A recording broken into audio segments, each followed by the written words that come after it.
शीतकालीन सत्र का आज दूसरा दिन। अडानी मामले में हंगामे के आसार। पहले दिन राज्यसभा में धनखड़ खड़गे के बीच बहस हुई थी। आज वक्फ बोर्ड पर जेपीसी की होगी बैठक। दोपहर 3 बजे वक्फ बोर्ड पर बैठक। बीजेपी सांसद जगदंबिका पाल की अध्यक्षता में होगी बैठक। अल्पसंख्यक मंत्रालय के प्रतिनिधि भी होंगे शामिल। रिजल्ट के 4 दिन बाद भी महाराष्ट्र सीएम तय नहीं। भाजपा के पर्यवेक्षक महाराष्ट्र जाएंगे। विधायकों से चर्चा करके मुख्यमंत्री के नाम का करेंगे ऐलान। मणिपुर में उग्रवादियों के खिलाफ ऑपरेशन शुरू। सीएम बीरेंद्र सिंह बोले, जिरीबाम में 6 लोगों के हत्यारों को पकड़ने तक अभियान जारी रहेगा। केजीएमयू में मरीज की मौत मामले में सरकार का एक्शन। डिप्टी सीएम ने 4 दिन में मांगी रिपोर्ट। लारी कार्डियोलॉजी में नहीं मिला था वेंटिलेटर। आज तमिलनाडु के तट से टकरा सकता है फेंगल तूफान। 75 किलोमीटर पर घंटे की रफ्तार से चलेगी हवा। एनडीआरएफ की 7 टीमें तैनात। आप देख रहे हैं के न्यूज, खबरों का सारथी। नमस्कार, आप देख रहे हैं देश की बात। मैं हूं आपके साथ तन्वी सक्सेना। रुक करते हैं खबरों का और बड़ी खबर आपको दिल्ली से बता रहे हैं, जहां संसद के शीतकालीन सत्र का आज दूसरा दिन है। आपको बता दें, दोनों सदन लोकसभा राज्यसभा की आज कार्यवाही होगी। सुबह 11 बजे लोकसभा और राज्यसभा में चलेगा सदन। ये बड़ी खबर आपको दिल्ली से बता रहे हैं। और आज भी सदन की कार्यवाही में हंगामे के आसार हैं। आज हंगामेदार हो सकती है सदन की कार्यवाही। ये बड़ी खबर आपको दिल्ली से बता रहे हैं, जहां विपक्ष वक्फ बिल संभल कांड पर चर्चा कर सकता है और इसी के साथ अडानी मामले में भी चर्चा कर सकता है विपक्ष। और इसी को लेकर आज सदन की कार्यवाही में हंगामा हो सकता है। ये बड़ी खबर आपको दिल्ली से बता रहे हैं, जहां विपक्ष वक्फ बिल संभल कांड और इसी के साथ अडानी मामले को लेकर भी चर्चा कर सकता है। और माना जा रहा है कि आज भी सदन की कार्यवाही हंगामेदार होगी। दिल्ली से बड़ी खबर आपको बता रहे हैं, जहां संसद के शीतकालीन सत्र का आज दूसरा दिन है। दोनों सदन लोकसभा राज्यसभा की कार्यवाही होगी। सुबह 11 बजे लोकसभा राज्यसभा में चलेगा सदन। ये बड़ी खबर आपको दिल्ली से बता रहे हैं। आज भी हंगामेदार हो सकती है सदन की कार्यवाही।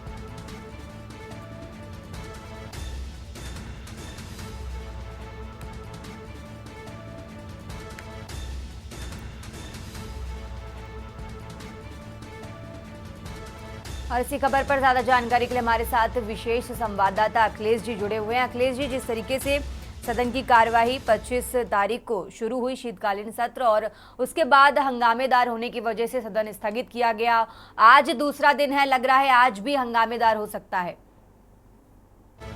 अखिलेश जी, शीतकालीन सत्र आज तीसरे दिन है। शुरुआत हुए 25 नवंबर को शीतकालीन सत्र की शुरुआत हुई थी। संसद के दोनों सदनों में पहली बैठक हुई थी। उसके बाद 26 नवंबर को शीतकालीन सत्र संविधान दिवस के अवसर से आयोजित नहीं किया गया। आज इस शीतकालीन सत्र के दूसरे दौर की बैठक 11 बजे से शुरू होगी, जब शीतकालीन सत्र की दोनों सदन राज्यसभा और लोकसभा में बैठक शुरू होगी।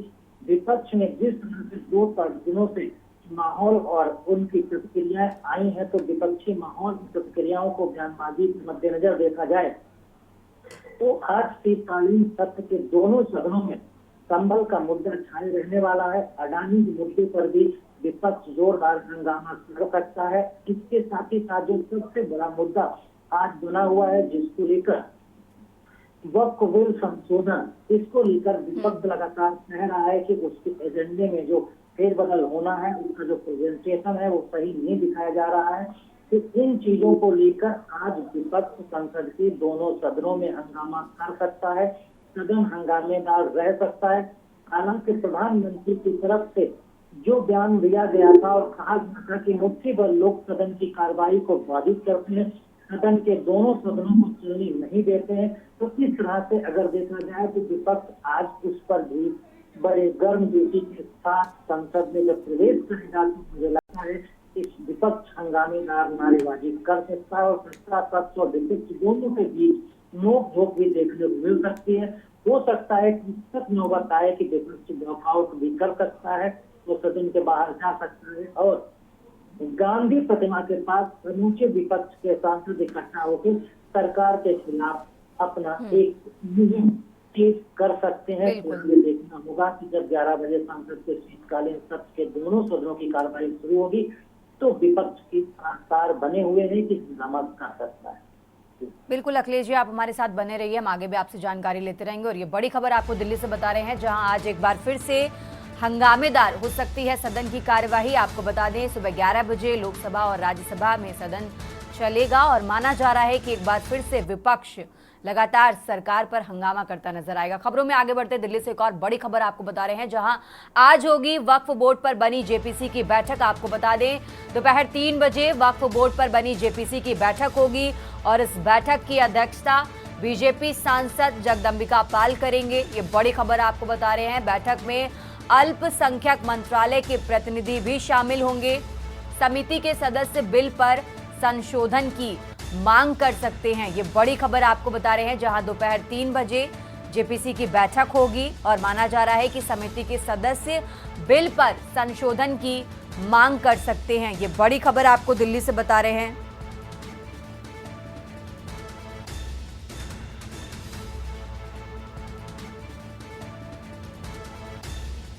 ज्यादा जानकारी के लिए हमारे साथ अखिलेश जी जुड़े हुए हैं। अखिलेश जी, आज एक बार फिर से वक्फ बोर्ड पर बनी जेपीसी की बैठक होगी।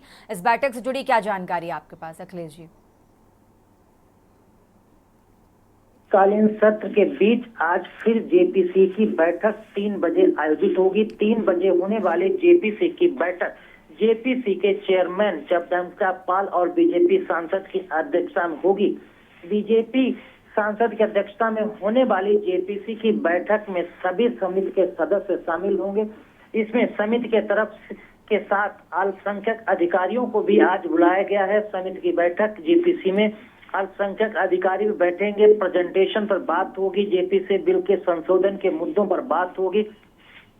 विपक्ष के जो सांसद जेपीसी की कमेटी में शामिल हैं, वो जगदंबिका पाल से पहले भी कह चुके हैं, वो पक्षपात करते हैं। जेपीसी की कमेटी में वो लोग संशोधन की जो मांग कर रहे हैं उस पर कमेटी के चेयरमैन जगदंबिका पाल कार्रवाई नहीं कर रहे हैं। दूसरा, जो प्रेजेंटेशन दिखाया गया था उसमें कौन सी तब्दीली की गई है और पहले प्रेजेंटेशन कैसा था उसमें अंतर है, उसको लेकर भी क्लेरिफाई जगदंबिका पाल की तरफ से नहीं किया जाए। यानी सीधे साधे आरोप बीजेपी सांसद और जेपीसी कमेटी के चेयरमैन जगदंबिका पाल पर विपक्षी सांसदों की तरफ से लगाए जा रहे हैं, जो जेपीसी की कमेटी में आज 3 बजे होने वाली जेपीसी की बैठक हंगामेदार पहले की तरह हो सकती है। विपक्षी सांसद संशोधन पर सवाल उठा सकते हैं और प्रेजेंटेशन पर उस तरह की आपत्ति फिर जता सकते हैं जैसी पिछली बैठक में जताई गई थी। बिल्कुल अखिलेश जी, आप हमारे साथ बने रहिए, हम आगे भी आपसे अपडेट लेते रहेंगे। और ये बड़ी खबर आपको दिल्ली से बता रहे हैं, जहां आज एक बार फिर से दोपहर 3 बजे वक्फ बोर्ड पर बनी जेपीसी की बैठक होगी। ये बड़ी जानकारी आपको बता रहे हैं, जहां बीजेपी सांसद जगदंबिका पाल की अध्यक्षता में दोपहर 3 बजे ये बैठक होगी। देश की बात में आगे बढ़ते हैं, दिल्ली से एक और अहम जानकारी आपको बता रहे हैं, जहां जम्मू में टेटर मॉड्यूल के खिलाफ कार्रवाई। बड़ी खबर आपको बता रहे हैं दिल्ली से, जहां टेटर मॉड्यूल के खिलाफ ताबड़तोड़ छापेमारी। 4 जिलों में 56 जगहों पर पुलिस ने की धरपकड़। आपको बता दें, छापेमारी में लश्कर जैश से जुड़े कई संदिग्ध गिरफ्तार हुए हैं। खुफिया सूचना के आधार पर यह छापेमारी की गई है। आपको बता दें, पुंछ में 12, राजौरी में 9 जगहों पर छापा मारा और इन संदिग्धों के पास से हथियार और दस्तावेज बरामद हुए हैं। दिल्ली से अहम जानकारी आपको बता रहे हैं, जहां खुफिया सूचना के आधार पर छापेमारी की कार्रवाई की गई। पुंछ में 12, राजौरी में 9 जगहों पर छापा मारा। संदिग्धों के पास से आपको बता दें हथियार और दस्तावेज भी बरामद हुए हैं। दिल्ली से बड़ी खबर आपको बता रहे हैं, जहां जम्मू में टेटर मॉड्यूल के खिलाफ कार्रवाई। टेटर मॉड्यूल के खिलाफ ताबड़तोड़ छापेमारी। दिल्ली से अहम जानकारी आपको बता रहे हैं, 4 जिलों में 56 जगहों पर पुलिस ने की छापेमारी।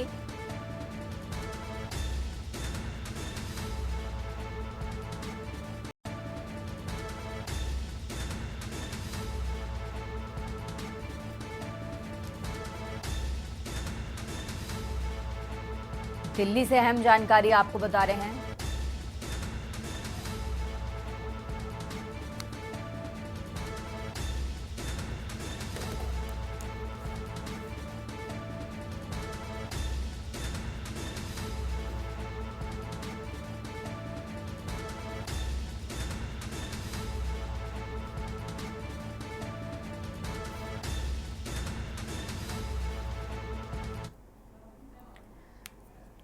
सीधा आपको दिल्ली लिए चलते हैं, जहां पूर्व अटॉर्नी जनरल मुकुल रोहतक की प्रेस कॉन्फ्रेंस चल रही है।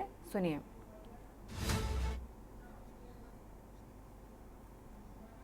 Obstruction of justice, the Adanis are not named, their officers are not named, but certain other people are named, including a foreign party. But be that as it may, the Adanis and others will respond to this charge sheet in the manner that they desire. I have not seen their responses. They will also respond to the stock exchanges in the manner that they desire. I have not seen or vetted any of these exchanges. These are my personal views which I have mentioned after having a look at this charge sheet. In the end, I would like to say something which has been troubling me, that when you look at a charge sheet, you have to be specific to say that so and so has done such and such act, so and so has bribed certain individuals, because this is a charge sheet alleging that these people, including Adanis, have bribed Indian officials in Indian entities relating to supply and purchase of power. But I do not find a single name or a single detail in the charge sheet as to who has been bribed, in what manner has he been bribed, and the official belongs to such and such department. This charge sheet is completely silent. I don't know how one can respond to these kind of charge sheets, but I'm sure the Adanis will take legal opinion, including from American lawyers, etc. One more thing I may add, I think I made a mistake. It is correct that in count 1 and count 5, the Adanis are not named, but several other persons are named. Whether they are connected with Mr. Adani or not, they will respond, but I just wanted to clear the air that the Adanis are not named in count 1, violation of the Foreign Corrupt Practice Act, or count 5, relating to obstruction of justice. Because I saw in the media that as if they have been or charged in these counts also. That is what I want to say.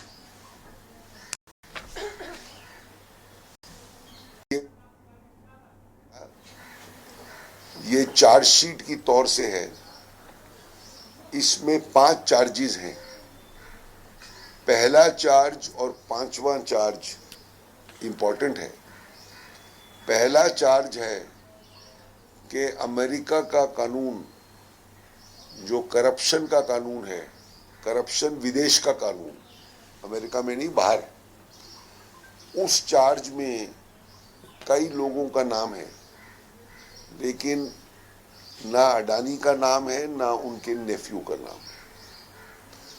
Charge number 5 में जो charge है कि न्याय के रास्ते में बाधा डालना, ऑब्स्ट्रक्शन ऑफ जस्टिस, जो एक सीरियस ऑफेंस हो सकता है, उसमें भी ना मिस्टर अडानी का नाम है ना उनके भांजे का नाम है।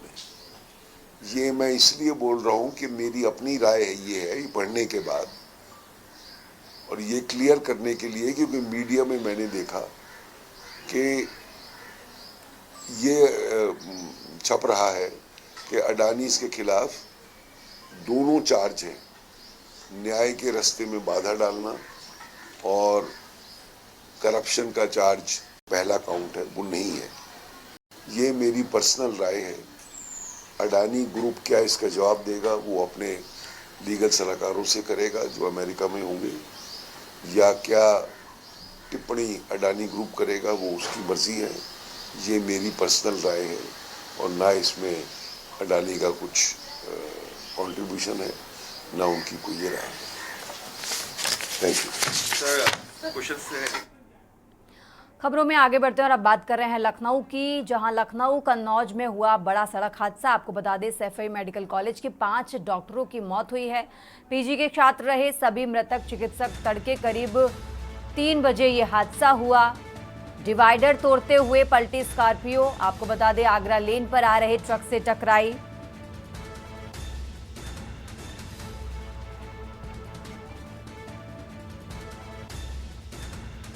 डिवाइडर तोड़ते हुए पलटी स्कॉर्पियो। लखनऊ से शादी में लौटकर वापस आ रहे थे और इसी दौरान यह हादसा हुआ। बड़ी खबर आपको बता रहे हैं, सभी मृतकों की शिनाख्त। मौके पर पुलिस बल। लखनऊ से शादी में होकर वापस लौट रहे थे और उसी दौरान यह हादसा हुआ। लखनऊ कन्नौज में बड़ा सड़क हादसा। लखनऊ से अहम जानकारी आपको बता रहे हैं, जहां कन्नौज में बड़ा सड़क हादसा। सैफई मेडिकल कॉलेज के 5 डॉक्टरों की मौत। पीजी के छात्र रहे सभी मृतक चिकित्सक।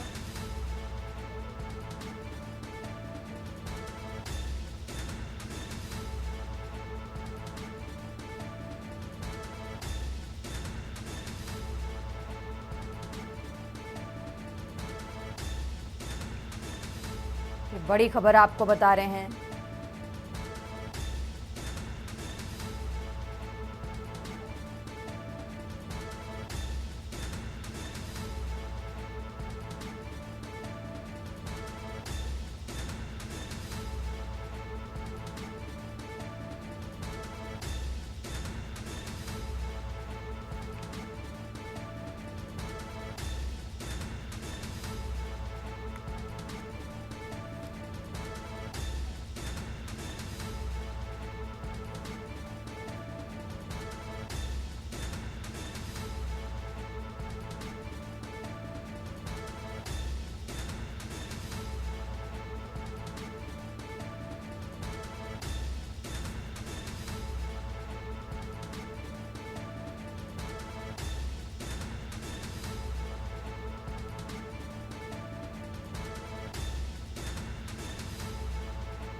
लखनऊ से अहम जानकारी आपको बता रहे हैं, जहां कन्नौज में बड़ा सड़क हादसा।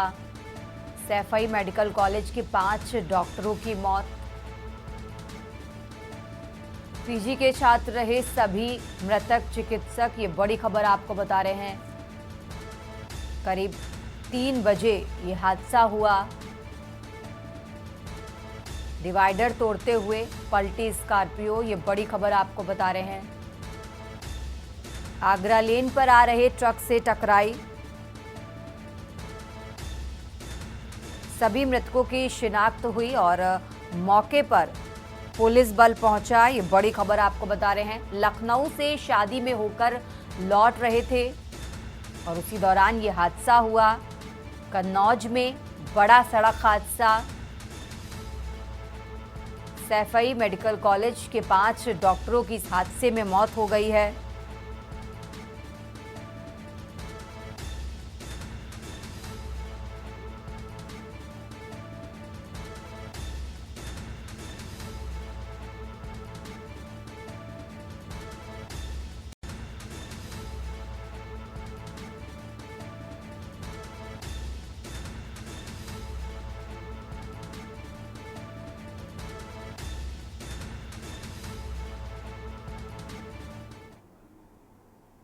देश की बात में फिलहाल वक्त तो चला एक छोटे से ब्रेक का।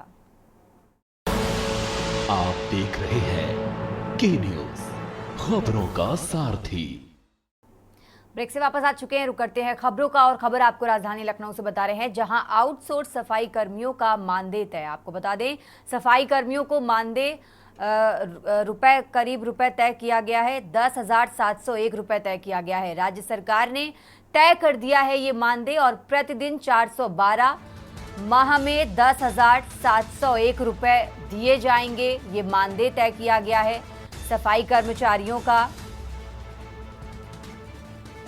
विशेष सचिव नगर विकास ने भेजे निर्देश। आपको बता दें, नगर आयुक्तों, अधिशासी अधिकारियों को ये निर्देश दिए गए हैं। प्रदेश में मौजूदा समय 762 नगर निकाय हैं। 25,000 से ज्यादा ठेके पर सफाई कर्मी कार्यरत हैं और अब इनका मानदेय तय कर दिया गया है। ये लखनऊ से अहम जानकारी आपको बता रहे हैं, जहां शासन के पास इसका कोई भी डाटा नहीं है। प्रदेश में मौजूदा समय में 762 नगर निकाय हैं। 25,000 से ज्यादा ठेके पर सफाई कर्मी कार्यरत हैं। तो ये बड़ी खबर आपको लखनऊ से बता रहे हैं, जहां आउटसोर्स सफाई कर्मियों का मानदेय तय। सफाई कर्मियों को मानदेय 10,701 रुपए तय किया गया है और राज्य सरकार ने ये मानदेय तय कर दिया है। ये बड़ी जानकारी आपको बता रहे हैं।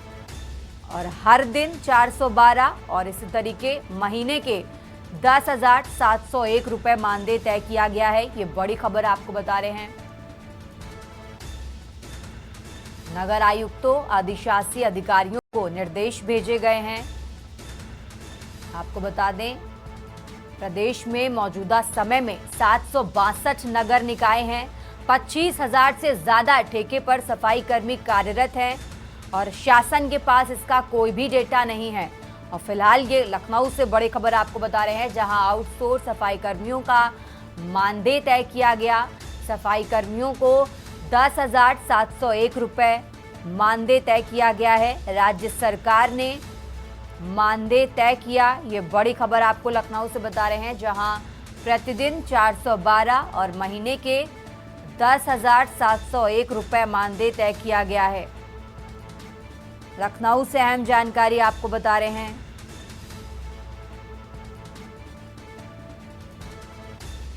ज्यादा जानकारी के लिए हमारे साथ संदीप मिश्रा जुड़े हुए हैं। संदीप जी, जिस तरीके से जानकारी मिल रही है कि आउटसोर्स सफाई कर्मियों का मानदेय तय किया गया, और क्या कुछ अपडेट आपके पास? कर्मचारी काम कर रहे थे और जो उनका मानदेय था वो बेहतर तरीके से नहीं मिल पा रहा था। इसको लेकर के राज्य सरकार ने निकाय में आउटसोर्सिंग में कार्यरत जो सफाई कर्मचारी हैं उनकी दिहाड़ी तय कर दी है। यानी कि उन्हें प्रतिदिन के हिसाब से अगर बात करते हैं तो 412 रुपए एक दिन का मिलेगा और माह का अगर बात करें तो 10,701 रुपए उन्हें दिया जाएगा।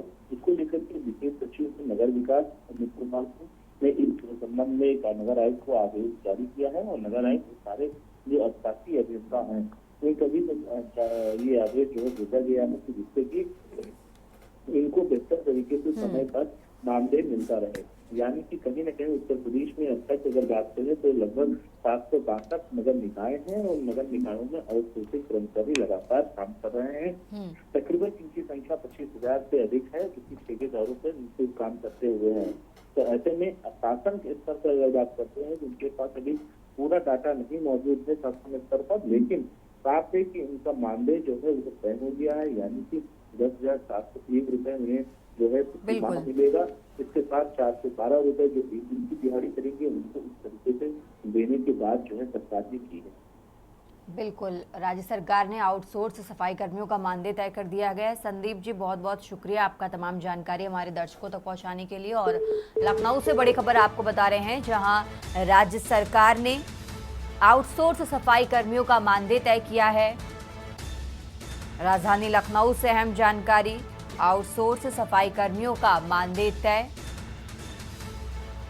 सफाई कर्मियों को 10,701 रुपए मानदेय तय किया गया है। राज्य सरकार ने तय कर दिया मानदेय। ये बड़ी खबर आपको लखनऊ से बता रहे हैं।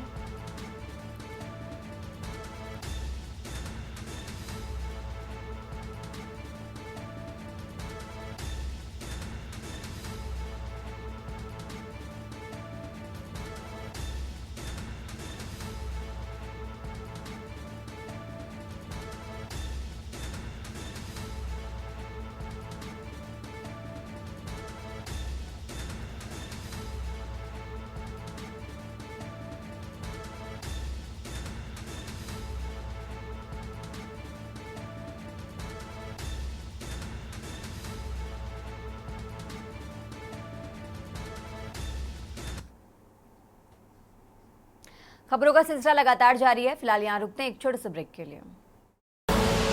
आप देख रहे हैं के न्यूज, खबरों का सारथी।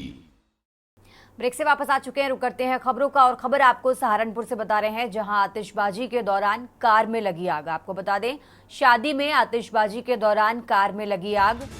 सनरूफ में खड़े होकर आतिशबाजी कर रहा था युवक। आतिशबाजी की चिंगारियों से कार में लगी आग। ये बड़ी खबर आपको बता रहे हैं सहारनपुर से, जहां सनरूफ में खड़े होकर आतिशबाजी कर रहा था युवक। आतिशबाजी की चिंगारियों से कार में लगी आग। आग लगने के बाद कार सवारों ने कूदकर बचाई अपनी जान। घटना के बाद मौके पर जमा हुई भीड़। आपको बता दें, भीड़ ने कड़ी मशक्कत के बाद आग पर पाया काबू।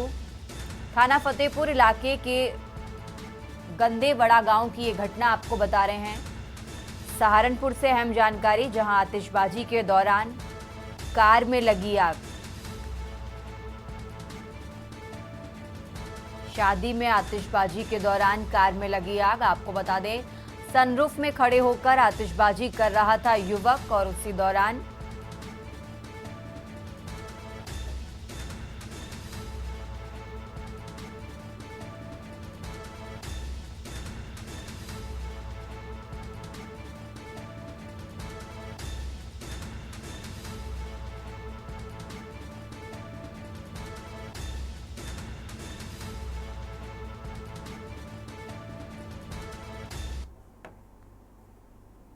खबरों में आगे बढ़ते हैं और अब बात कर रहे हैं राजधानी लखनऊ की। लखनऊ से अहम जानकारी आपको बता रहे हैं, राजधानी लखनऊ से अहम जानकारी, जहां केजीएमयू में मरीज की मौत का मामले पर डिप्टी सीएम ने रिपोर्ट तलब की। ये बड़ी खबर आपको राजधानी लखनऊ से बता रहे हैं, जहां केजीएमयू से डिप्टी सीएम ब्रजेश पाठक ने रिपोर्ट तलब की है। 4 दिन में केजीएमयू को रिपोर्ट देनी होगी। ये बड़ी जानकारी आपको बता रहे हैं। लारी कार्डियोलॉजी में मरीज की मौत हुई थी। डिप्टी सीएम ने केजीएमयू वीसी से जांच कराने के लिए कहा। वेंटिलेटर ना मिलने के कारण मरीज की मौत हुई थी। ये बड़ी खबर आपको बता रहे हैं। दुबग्गा निवासी अबरार अहमद की हुई थी मौत। वेंटिलेटर ना मिलने के कारण मरीज की हुई थी मौत। ये बड़ी खबर आपको बता रहे हैं। दुबग्गा निवासी अबरार अहमद की हुई थी मौत। राजधानी लखनऊ से अहम जानकारी। इलाज मांगते हाथ जोड़ते मृतक का वीडियो भी वायरल हुआ। मिन्नत करने के बाद भी मरीज को इलाज न मिलने का आरोप लगा। लखनऊ से बड़ी खबर आपको बता रहे हैं, जहां केजीएमयू में मरीज की मौत का मामला। और ये बड़ा अपडेट, जहां मामले पर डिप्टी सीएम ब्रजेश पाठक ने रिपोर्ट तलब की है। आपको बता दें, केजीएमयू से डिप्टी सीएम ब्रजेश पाठक ने रिपोर्ट तलब की और 4 दिन में केजीएमयू को अपनी रिपोर्ट देनी होगी। ये बड़ी खबर आपको बता रहे हैं। ज्यादा जानकारी के लिए हमारे साथ अनिकेत तिवारी जुड़े हुए हैं। अनिकेत, जिस तरीके से इस मामले में अस्पताल की बड़ी लापरवाही निकलकर सामने आई और अब ब्रजेश पाठक डिप्टी सीएम ने रिपोर्ट तलब करने के लिए क्या है और क्या कुछ जानकारी, क्या अपडेट आपके पास? तन्वी, देखिए, पूरे मामले की बात की जाए तो अबरार अहमद नाम का एक दुबग्गा के निवासी था जो कार्डियोलॉजी में एडमिट था। हालांकि कहीं ना कहीं जो जिस तरह से पूरा वीडियो सामने निकल कर आया, उसमें कहीं डॉक्टर को जो लापरवाही वो प्रथम दृष्टया देखी गई। हालांकि पूरे मामले को लेकर जो उत्तर प्रदेश के डिप्टी सीएम ब्रजेश पाठक है, उन्होंने जांच रिपोर्ट तलब की और खुद जो वीसी हैं केजीएमयू के वो इस पूरे मामले की जांच करेंगे और 4 दिन के अंदर पूरी अपनी जांच रिपोर्ट जो है वो सामने लेकर आए। तन्वी, ठीक है अनिकेत, बहुत बहुत शुक्रिया आपका तमाम जानकारी हमारे दर्शकों तक पहुंचाने के लिए। और ये लखनऊ से बड़ी खबर आपको बता रहे हैं, जहां केजीएमयू में मरीज की मौत का मामला, मरीज का इलाज के लिए मिन्नत करते वीडियो वायरल हुआ, जिसके बाद अब इसी मामले से जुड़ा बड़ा अपडेट आपको बता रहे हैं, जहां डिप्टी सीएम ब्रजेश पाठक ने रिपोर्ट तलब करने के लिए कहा है। केजीएमयू को 4 दिन का समय दिया है। 4 दिन में केजीएमयू को अपनी रिपोर्ट देनी है। ये बड़ी खबर आपको बता रहे हैं राजधानी लखनऊ से, जहां लारी कार्डियोलॉजी में मरीज की मौत हुई थी और इसी मामले से जुड़ा बड़ा अपडेट आपको बता रहे हैं, जहां डिप्टी सीएम ब्रजेश पाठक ने केजीएमयू वीसी से जांच करने की बात कही है। वेंटिलेटर ना मिलने के कारण मरीज की मौत हुई थी। राजधानी लखनऊ से अहम जानकारी आपको बता रहे हैं। खबरों में आगे बढ़ते हैं और राजधानी लखनऊ से खबर आपको बताएंगे, लेकिन उससे पहले यहां रुकते हैं एक छोटे से ब्रेक के लिए। आप देख रहे हैं के न्यूज, खबरों का सारथी। ब्रेक के बाद एक बार फिर से हाजिर हैं, रुक करते हैं खबरों का और खबर आपको राजधानी लखनऊ से बता रहे हैं, जहां बाराबंकी सड़क हादसे का सीएम योगी ने संज्ञान लिया है। आपको बता दें, सीएम योगी ने मृतकों के शोक संतप्त परिजनों के प्रति संवेदना व्यक्त की है और अधिकारियों को राहत कार्य में तेजी लाने के निर्देश भी दिए हैं। ये बड़ी खबर आपको राजधानी लखनऊ से बता रहे हैं, जहां मुख्यमंत्री ने बाराबंकी सड़क हादसे का संज्ञान लिया। मुख्यमंत्री ने घायलों के समुचित उपचार के निर्देश भी दिए हैं। राजधानी लखनऊ से अहम जानकारी और साथ ही अधिकारियों को राहत कार्य में तेजी लाने के निर्देश भी दिए हैं। तो ये बड़ी खबर राजधानी लखनऊ से, जहां बाराबंकी सड़क हादसे का सीएम योगी ने लिया संज्ञान।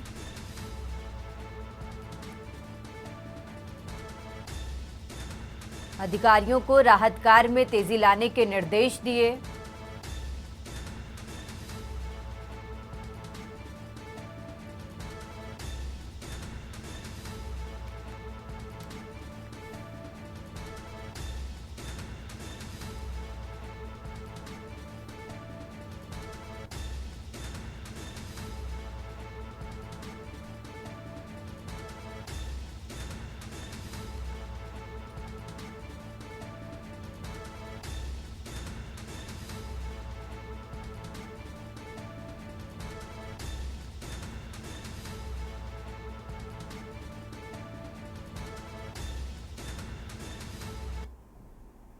खबरों में आगे बढ़ते और अब खबर आपको सहारनपुर से बता रहे हैं। सहारनपुर से अहम जानकारी, सहारनपुर से बड़ी खबर आपको बता रहे हैं। सहारनपुर से अहम जानकारी, जहां आतिशबाजी के दौरान कार में लगी आग। शादी में आतिशबाजी के दौरान कार में लगी आग। सहारनपुर से बड़ी खबर आपको बता रहे हैं। सनरूफ में खड़े होकर आतिशबाजी कर रहा था युवक। आतिशबाजी की चिंगारियों से कार में लगी आग। आग लगने के बाद कार सवारों ने कूदकर बचाई अपनी जान। घटना के बाद मौके पर जमा हुई भीड़ ने कड़ी मशक्कत के बाद आग पर पाया काबू। थाना फतेहपुर इलाके के गंदेवड़ा गांव की ये घटना। सहारनपुर से हम जानकारी आपको बता रहे हैं। वीडियो भी आपको टीवी स्क्रीन पर दिखा रहे हैं, जहां आतिशबाजी के दौरान कार में लगी आग। सनरूफ में खड़े होकर आतिशबाजी कर रहा था युवक और उसी दौरान चिंगारियों की वजह से कार में लगी आग। सहारनपुर से अहम जानकारी आपको बता रहे हैं। आग लगने के बाद कार सवारों ने कूदकर बचाई अपनी जान।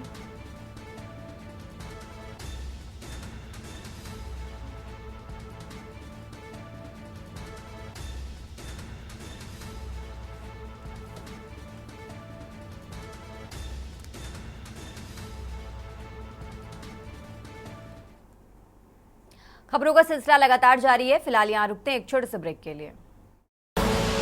आप देख रहे हैं के न्यूज, खबरों का सारथी। देश की बात में एक बार फिर से हाजिर हैं, रुक करते हैं खबरों का और खबर आपको अलीगढ़ से बता रहे हैं। अलीगढ़ से अहम जानकारी आपको बता रहे हैं, जहां बारातियों से भरी बस व ट्रैक्टर ट्रॉली में भिड़ंत।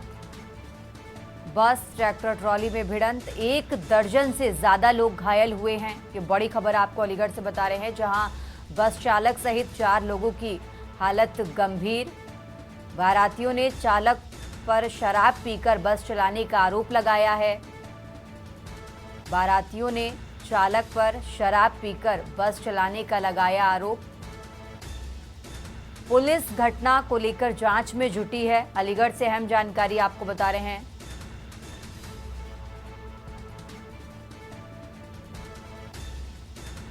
अलीगढ़ के थाना छर्रा क्षेत्र के अनाज मंडी के पास का मामला आपको बता रहे हैं, जहां बारातियों से भरी बस व ट्रैक्टर ट्रॉली में भिड़ंत। बस ट्रैक्टर ट्रॉली में भिड़ंत, 1 दर्जन से ज्यादा लोग घायल हुए हैं। बस चालक सहित 4 लोगों की हालत गंभीर और मेडिकल कॉलेज रेफर किया गया है। अलीगढ़ से अहम जानकारी आपको बता रहे हैं।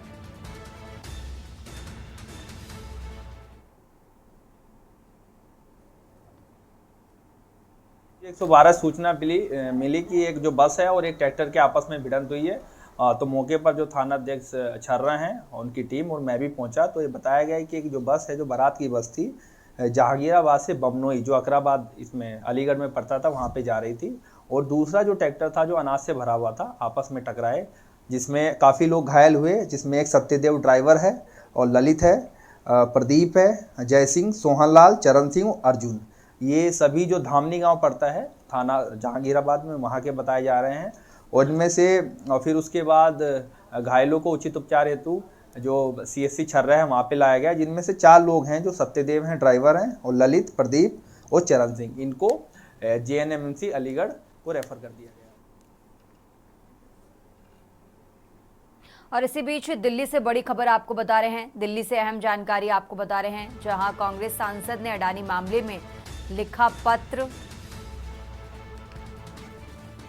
रणदीप सिंह सुरजेवाला ने अडानी मामले पर चर्चा की मांग की है। ये बड़ी खबर आपको राजधानी दिल्ली से बता रहे हैं, जहां राज्यसभा में नियम 267 के तहत कार्य अडानी पर अमेरिकी एजेंसी ने रिश्वत देने का खुलासा किया। ये बड़ी खबर आपको बता रहे हैं। रणदीप सिंह सुरजेवाला ने अडानी मामले पर चर्चा की मांग की है। दिल्ली से अहम जानकारी आपको बता रहे हैं, राज्यसभा में नियम 267 के तहत कार्य स्थगन का नोटिस दिया है और अडानी पर अमेरिकी एजेंसी ने रिश्वत देने का खुलासा किया। गौतम अडानी पर 2000 करोड़ से ज्यादा रिश्वत देने का आरोप लगा है। दिल्ली से बड़ी खबर आपको बता रहे हैं, जहां कांग्रेस सांसद ने अडानी मामले में लिखा पत्र। रणदीप सिंह सुरजेवाला ने अडानी मामले पर चर्चा की मांग की है। राज्यसभा में नियम 267 के तहत कार्य स्थगन का नोटिस दिया है। दिल्ली से अहम जानकारी आपको बता रहे हैं।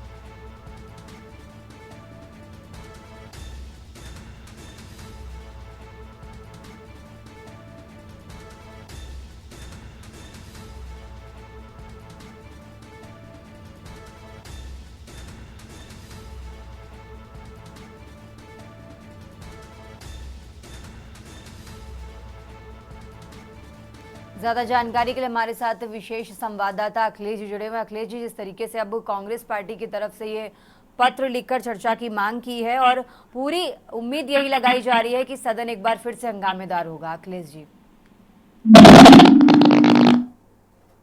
शीतकालीन के सत्र लोकसभा और राज्यसभा दोनों सदनों में आज जब 11 बजे सदन की कार्रवाई शुरू होगी तो कांग्रेस के 2 सांसदों के तरफ से गौतम अडानी पर कार्रवाई की गई अमेरिकी जांच एजेंसियों को लेकर चर्चा की मांग की गई है। कांग्रेस के राज्यसभा सांसद रणदीप सुरजेवाला के तरफ से राज्यसभा के महासचिव को एक पत्र लिखा गया है और नियम 267 के तहत राज्यसभा में गौतम अडानी पर चर्चा की मांग की गई है। इसके साथ ही साथ कांग्रेस के लोकसभा सांसद मणिकम टैगोर के तरफ से भी लोकसभा को एक पत्र लिखा गया है और इसमें नियम 167 के तहत लोकसभा के सदन में गौतम अडानी पर अमेरिका में चल रही कार्रवाई को लेकर चर्चा की मांग। कहा कि इसमें इसकी छवि खराब हो रही है, इसको लेकर सरकार को चर्चा करानी चाहिए। अब ये देखना होगा कि जब 11 बजे सदन की कार्रवाई राज्यसभा और लोकसभा में सुनती है, उस समय कांग्रेस के राज्यसभा सांसद रणदीप सुरजेवाला और कांग्रेस के लोकसभा सांसद मणिकम टैगोर की तरफ से लिखे पत्र पर क्या सरकार सदन में अडानी पर चर्चा कराती है या फिर चर्चा न कराने पर कांग्रेस के सांसद हंगामा करते हैं और शीतकालीन के दोनों सत्र क्या समय की भेंट या फिर सदन की कार्रवाई आम राय से चल पाती है। हमारे दर्शकों तक पहुंची और दिल्ली बड़ी खबर आपको बताए हैं, जहां अडानी चर्चा की मांग की गई है और इसी को लेकर पत्र लिखा गया। दिल्ली से अहम जानकारी आपको बता रहे हैं। कांग्रेस सांसद ने अडानी मामले में लिखा पत्र।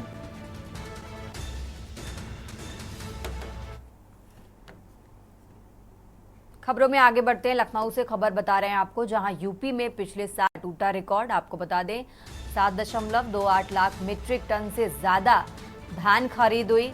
48 घंटे के अंदर किया जा रहा भुगतान। योगी सरकार के निर्देशन में तेजी से हो रही खरीद। पिछले साल 2023-24 आज तक हुई थी खरीदारी। आपको बता दें 5.79 लाख मीट्रिक टन की हुई थी धान खरीद। इस साल 7.28 लाख मीट्रिक टन से ज्यादा की खरीद हो चुकी है। ये बड़ी खबर आपको राजधानी लखनऊ से बताते हैं।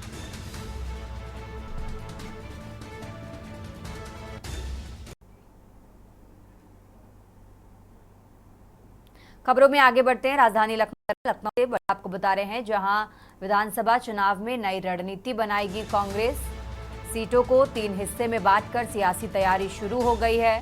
प्रथम में 200 सीटें, द्वितीय में 150 सीटें और अन्य सीटों को तृतीय श्रेणी में रखकर पूरा जोर लगाएगी कांग्रेस पार्टी। लोकसभा चुनाव में कांग्रेस और सपा में गठबंधन रहा था। आपको बता दें कांग्रेस को 6 सीटें तो सपा को 36 सीटें मिली थी। और ये बड़ी खबर आपको राजधानी लखनऊ से बता रहे हैं, जहां विधानसभा चुनाव को लेकर कांग्रेस पार्टी नई रणनीति बनाएगी।